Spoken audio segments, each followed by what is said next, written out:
Taking a look at Edison Public Schools at a glance, we can see that our enrollment still increased up to 23-24. We're still waiting for our 24-25 numbers, but even last year we can see that almost a quarter of our population counts as economically disadvantaged.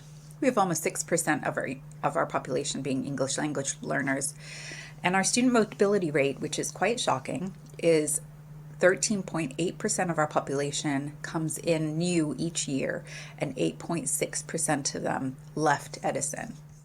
Our number of students that were tested actually decreased, which correlates with our decreasing enrollment at the elementary level.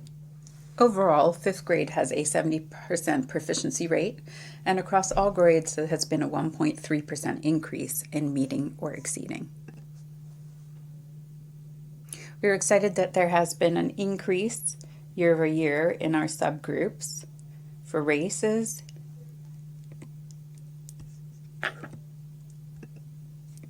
and for program. Specifically for special ed and 504. Considering our data, some needs and next steps include continuing our Lincoln pilot to work with students who need extra help. There is going to continue to be a focus on Tier 1 instruction, which research shows is the most important. There will be an integration of social studies and science content to increase schema and relevance, and we will be evaluating our online programs for mitigation.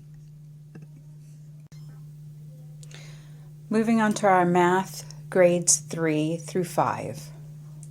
As you can see, the number of students tested also decreased. Our math results show increases from grade 3 to grade 3 year over year at 4.8%, grade 4 to grade 4 at 3.2%, and grade 5 to grade 5 at 5.9%. There was also an increase in the 4th to 5th grade cohort. Year over year, the growth overall has increased across all racial and gender subgroups, as well as all program subgroups except for special ed, which is flat. In response to our math data, we are considering math support in upper elementary, focusing on conceptual understanding and problem solving, and we will be evaluating our online programs for mitigation. Moving on to science for grade 5. We're happy to report that we had a 5.2 increase from 23-24 to 24-25, but we still have some ways to go to make sure our students are all proficient before they leave us. We are also happy to report that all of our subgroups, with the exception of one, increased in their proficiency, and the one that did not increase stayed flat. Some work we have to continue to do is to place an emphasis on science as more hands-on learning, create more cross-curricular connections for building schema and relevance, and as part of that we will be leveraging our Wonder Wednesday initiative. Next up is our WIDA access testing results. This is for kindergarten through 12th grade students who have been identified as multilingual learners. It does monitor students' progress in learning social and academic English and is mired in the WIDA English Language Development Standards. It assesses 4 language domains.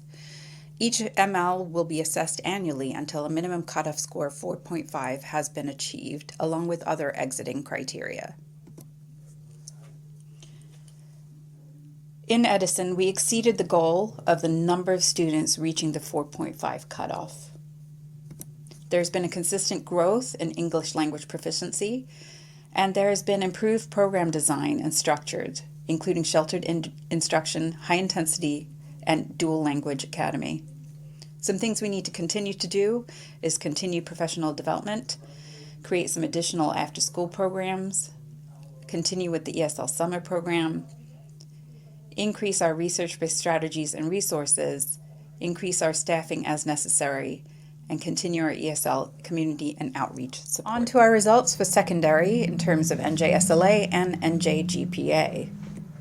We can see that our students have increased in number when taking our tests, including in science.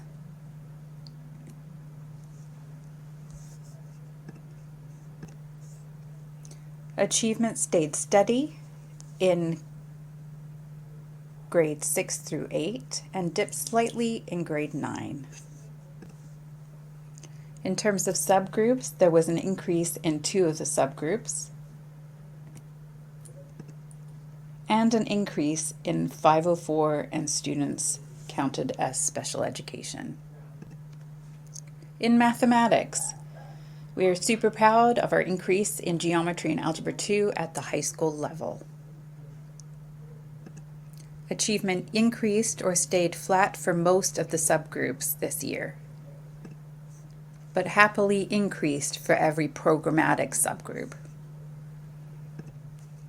In science, there was an increase in our grade 11 achievement scores, an increase in 5 of 6 subgroups,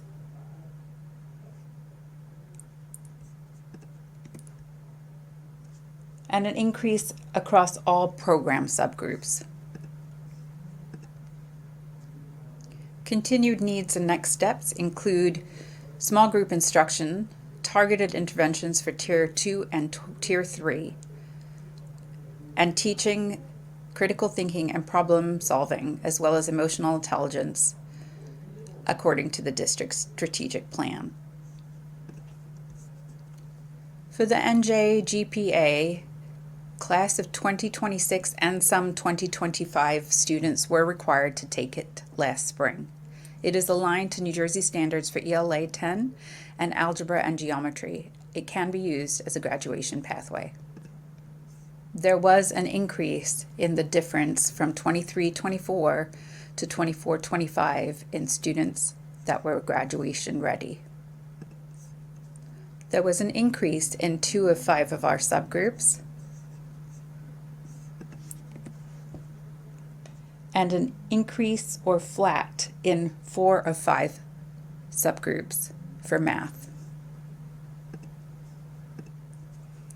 For ELA programmatically, there was an increase for free and reduced lunch students, Section 504, and special education. And for math, there was an increase in students housed under the classification of special education, free and reduced lunch, and 504. Needs and next steps include personalizing curriculum and instruction through program, pathways, and proficiencies. Last but not least is our DLM testing results. This is administered in grades 3 through 8 and grade 11, specifically for students who have significant cognitive disabilities. It requires extensive individualized instruction and has 4 achievement levels. In Edison Township Public Schools, we have stayed flat over the last 3 years. In response to this information, we plan to continue training and developing staff administration of the individualized dynamic learning map assessment. Thank you again for allowing us the time to present to you.